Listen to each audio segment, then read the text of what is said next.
హరి ఓం శ్రీ గురుభ్యో నమః.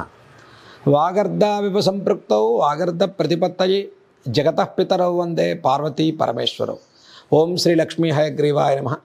శ్రీలక్ష్మీ వల్లభారంభాం విఖనో మునిమధ్యమాం అస్మదాచార్య పర్యంతాం వందే గురు పరంపరాం. ఓం శ్రీ విఖనస గురవే నమః. ఈరోజు ప్రేక్షకులందరికీ కూడా శ్రీ విశ్వావసు నామ సంవత్సరం ఉగాది పంచాంగాన్ని మనం చూసుకుంటే అసలు విశ్వావసు నామ సంవత్సరం అనేటువంటి పేరు అర్థాన్ని మనం తెలుసుకుందాం. 2025వ సంవత్సరం విశ్వావసు అంటే ఈ భూమి మొత్తాన్ని కూడా అష్టవసులు పరిపాలించేటువంటి సంవత్సరంగా చెప్తాం.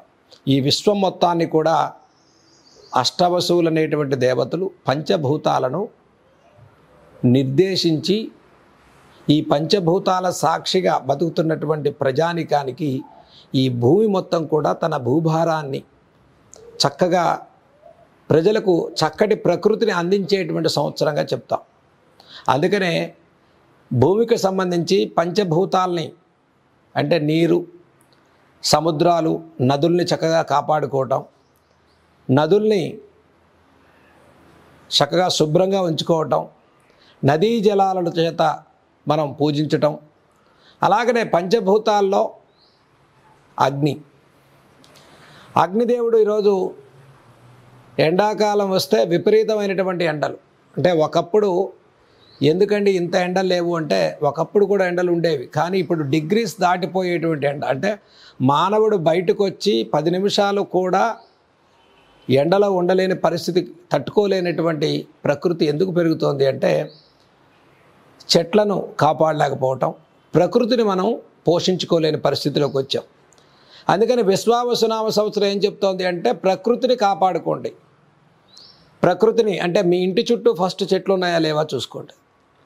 మన చుట్టూ ఉండేటువంటి ప్రకృతిని ప్రతి ఒక్కరూ కాపాడుకుంటూ వస్తే మీ జన్మదినం, పుట్టినరోజు వచ్చినప్పుడు ఒక చిన్న మొక్కనైనా నాటండి. అలా ప్రకృతిని మీరు కాపాడితే అది మిమ్మల్ని కాపాడుతుంది. అంతే కదా, మనం ఇచ్చే రెస్పెక్ట్ని బట్టి ప్రకృతి కూడా మనకి రియాక్షన్ అనేది ఇస్తుంది. అలాగనే అగ్ని నుంచి మనం సంరక్షించబడాలి, ఎండల నుంచి రక్షించబడాలి అంటే ప్రకృతిలో వచ్చే పంచభూతాలను మనం రక్షించుకోవటమే విశ్వావసునామ సంవత్సరంలో విశేషం. అలా గాలి ఈరోజంతా పొల్యూట్ అయిపోతుందండి, పొల్యూట్ అవుతుంది అంటున్నాం. అవసరం లేకపోయినప్పటికీ కూడా మనం ఎక్కువగా ప్రకృతిని పాడు చేసే విధంగా, పొల్యూట్ చేసే విధంగా ఈరోజు అన్ని ప్లాస్టిక్ వాడకాలే ఎక్కువగా ఉపయోగిస్తున్నాం, అల్యూమినియం వాడకాలు ఎక్కువ ఉపయోగిస్తున్నాం, డిటర్జెంట్స్ ఎక్కువగా వాడుతున్నాం. పూర్వం రోజుల్లో డిటర్జెంట్ తక్కువగా ఉపయోగించేవారు. ఈరోజు రోజు రోజుకి మనం డిటర్జెంట్స్కి, ప్లాస్టిక్కి, పేపర్ గ్లాసులకి, పేపర్ ప్లేట్లకి ఎక్కువగా మనం వాల్యూస్ని ఇవ్వటం వల్ల అవి భూమిలో కొంత కలుషితమైనటువంటి ఆహారం, రసాయనిక పదార్థాలు దాంట్లో కలవటం వల్ల బాడీకి ఎక్కువగా క్యాన్సర్ లాంటి రోగాలు ఈరోజు ఉత్పన్నం అవడానికి ఎక్కువ అవకాశాలు మనం చూస్తున్నాం. అలాగనే క్యాన్సర్ రోగులను ఎక్కువగా మనం సంవత్సరానికి క్యాన్సర్ వల్ల ఎక్కువ మరణాలు మనం చూస్తున్నాం. అంటే ప్రకృతిలో వచ్చేటువంటి ఈ పంచభూతాల యొక్క శాపాలు ఏవైతే ఎక్కువగా కలుగుతున్నాయో దానివల్ల భూమిలో రెక్టర్ స్కేల్ అనేది పెరుగుతుంది. రెక్టర్ స్కేల్ పెరిగితే ఏమవుతుంది, భూగర్భం యొక్క వేడి పెరిగి భూమిలో ఉన్న లావా పైకి పొంగే అవకాశం ఉంది, భూమి బద్దలయ్యే అవకాశం ఉంది. అందుకనే భూదేవిని శాంతింప చేయడం కోసం ప్రకృతిని ఎక్కువగా కాపాడేటువంటి చర్యలు తీసుకోవాలి. 2025 చక్కగా దేవతారాధన చేసుకోండి. అలాగనే సముద్ర జలాలు, పర్వతాలు, నదులు చక్కగా వాతావరణాన్ని పరిశుభ్రంగా ఉంచుకోవటం, దైవాన్ని విశ్వాసపూరితంగా పూజించడం, విశ్వావసువుల్లో అష్టవసువులు పరిపాలించేటువంటి 2025వ సంవత్సరంలో భూగర్భ ఖనిజాలు, భూగర్భ నిలవలు, బంగారం, వెండి, లోహ సంబంధితమైన యొక్క వస్తువులకి అపారమైన విలువ పెరుగుతుంది. అంటే చూడండి, బంగారం రోజు రోజుకి విలువ విపరీతంగా పెరిగిపోతూ ఉంటుంది. అందుకని ఈ అష్టవసువులు పరిపాలించినప్పుడు భూమిని ప్రొటెక్ట్ చేయడానికి దేవతలు భూమి మీద ఈ 2025 విశ్వావసునామ సంవత్సరంలో వస్తారు. కాబట్టి ఇక్కడ భూమి నుంచి సంబంధించినటువంటి సమస్యలకు ఇక్కడే శిక్షలు విధించేటువంటి అవకాశం ఉంటుంది. అందుకనే విశ్వావసునామ సంవత్సరంలో పంచభూతాలను, ప్రకృతిని కాపాడుకోవటం, పాడి పంటలు మంచి అభివృద్ధిని ఇచ్చేటువంటి సంవత్సరం. ఈ సంవత్సరంలో రాజు రవి అయ్యారు. అంటే సహజంగా రాజు ఎవరు అవ్వాలి అంటే రవి, సూర్యుడు రాజు అవ్వటం. అందుకని ఆదివారం రోజు ఉగాది పండుగ వచ్చింది. ఉగాది ఆదివారం వచ్చిందంటే ఈ సంవత్సరం మొత్తం క్రమశిక్షణా చర్యలు బాగా ఉంటాయి. అంటే డిసిప్లైన్గా జీవితం ముందుకెళ్ళాలి అంటే సూర్యుడు రాజై ఉండాలి. సూర్యుడు రాజు అయితే చాలా సిస్టమేటిక్, సంవత్సరం మొత్తం కూడా చాలా ఉద్యోగ సంబంధితమైన అవకాశాలు కలుగుతాయి. సంవత్సరం రాబడి బాగుంటుంది. దేశానికి మంచి పేరు ప్రఖ్యాతులు వస్తాయి. దేశంలో ఉండేటువంటి వ్యవసాయదారులు, కార్మికులు, కర్షకులకు మంచి అభివృద్ధి పెరుగుతుంది. దేశంలో మంచి పేరు ప్రఖ్యాతులు, దేశానికి సంబంధించినటువంటి మంచి అవార్డులు, రివార్డులు పొందడానికి ఈ సంవత్సరం చాలా అనుకూలమైన సంవత్సరంగా చెప్పుకోవచ్చు. అలాగనే ఈ నవనాయకుల ఫలాల్లో ఈ సంవత్సరం మంచి పాడి పంటలు, గత సంవత్సరాల కన్నా మంచి వర్షాలు, మంచి అభివృద్ధి, మంచి పాడి పంటలు అందించేటువంటి సంవత్సరంగా 2025 సంవత్సరం మనం చెప్పుకోవచ్చు. ఈ సంవత్సరం విశ్వావసునామ సంవత్సరంలో ఆదాయ వ్యయాల నుంచి సంవత్సరం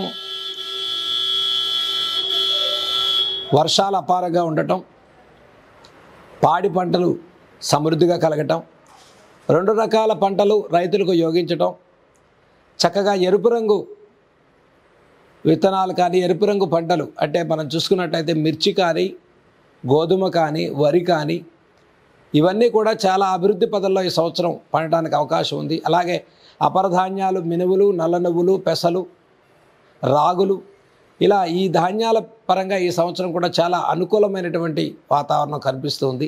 పాడి పంటలకు, పరిశ్రమలకు మంచి అభివృద్ధి, రాజకీయ, సినీ రంగాల వారికి మంచి అభివృద్ధి కలుగుతుంది.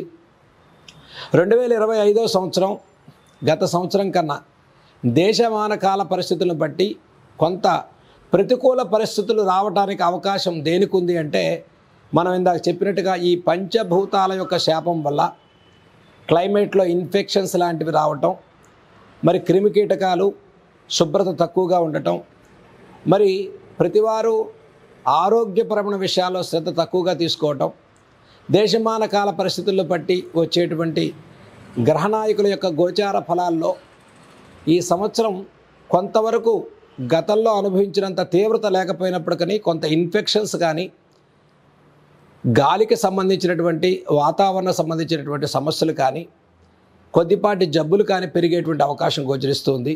కాబట్టి ప్రజల్లో ఒక మంచి చైతన్యం పెరగటం, పరిశుభ్రంగా వాతావరణాన్ని ఉంచుకోవటం, అందరూ కూడా వీలైనంత వరకు ప్లాస్టిక్ వాడకాన్ని, పేపర్ వాడకాన్ని తక్కువగా ఉపయోగించుకోవటం, చక్కగా ఈ విశ్వావసునామ సంవత్సరంలో ఈ సంవత్సరం మొత్తం కూడా మంచి ఆదాయ వ్యయాలు, వ్యాపార అభివృద్ధి, వ్యాపార సంబంధితమైనటువంటి లావాదేవీలు చాలా సమృద్ధిగా ఉంటాయి. నూతన వ్యాపారాలకు ఈ సంవత్సరం చాలా మంచి అవకాశాలు దక్కేటువంటి సంవత్సరంగా మనం ఈ సంవత్సరం చెప్పుకోవచ్చు. 2025 సంవత్సరం క్రీడాకార రంగాలు కానివ్వండి, సినీ రంగాలు కానివ్వండి, వాణిజ్య రంగాలు కానీ, రాజకీయ రంగాల్లో కూడా మంచి గుర్తింపు లభించేటువంటి సంవత్సరంగా 2025 సంవత్సరం మనం విశ్వావసునామ సంవత్సరం ఈ ఉగాదికి నవనాయకుల యొక్క ఫలంలో కూడా రసాధిపతి, ధాన్యాధిపతి, భాగ్యాధిపతి, శుభగ్రహాల యొక్క ప్రభావం వల్ల రాజు రవిగా ఉండటం, అన్నీ సమృద్ధిగా మంచి అభివృద్ధి క్రమంలో ముందుకెళ్ళేటువంటి అవకాశాలు గోచరిస్తున్నాయి. ఈ సంవత్సరం నవనాయకుల్లో అంటే 12 గ్రహాల మనం చూసుకున్నట్లయితే మేషాదిగా 12 రాశుల వారికి ఎటువంటి పరిహారాలు చేసుకుంటే 2025 సంవత్సరం బాగుంటుంది, దీన్ని మనం తెలుసుకుందాం.